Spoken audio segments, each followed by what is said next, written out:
The Haftarah for the 8th day of haMaşşoth includes a number of points, really, but at the end, one last point. It talks about the general final salvation and all that, and all that allegory of the wolf lying down with the lamb and all that sort of stuff. Yeah, that's not literally true. Wolves will still eat meat. It's an allegory that those who seek to destroy will no longer do so. Israel will be dwelling securely despite the other nations who in the past have always tried to attack us. In other words, bullies will stop bullying, or at least we'll be able to stand up to them. But it does mention at the end a line that's quite poetic, really. Nice metaphor. U'shavtem mayim b'sason mima'aynei ha'yeshu'ah.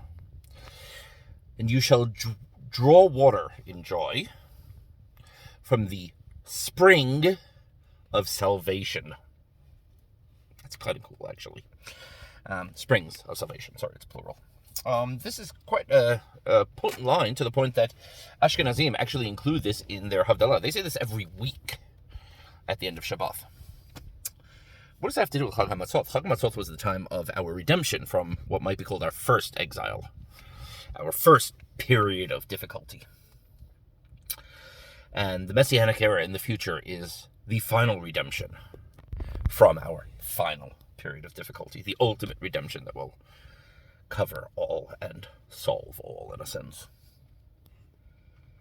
How appropriate, I'm sitting in the car at the moment because the fire alarm just went off in the building, but don't worry, even though it's just a few minutes before Yom Tov, God will show his salvation and I will get back in time to cook. Okay, just, cute little bit how that happened.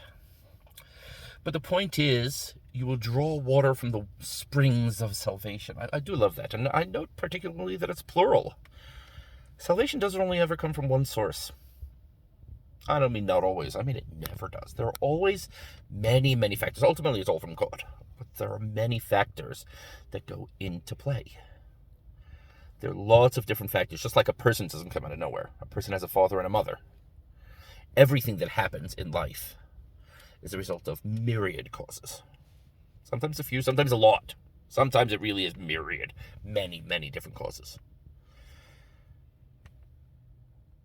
And salvation comes from where you least expect it, as they say.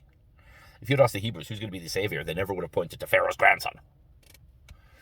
And if Pharaoh were asked who's going to be the guy who's going to...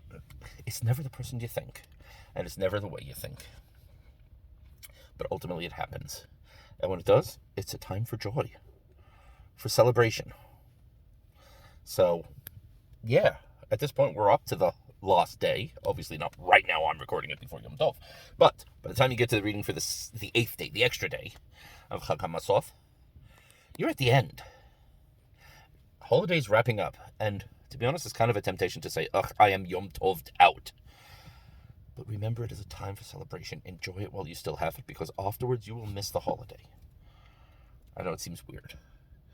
There's special times for us to connect and to reevaluate and to reconnect with the message of it, which in this case is freedom and dedication to our purpose as a people. Sason. Joy. Enjoy the holiday. And I wish you all the greatest of joy over what is left of this particular holiday. Mo'adim l'simcha.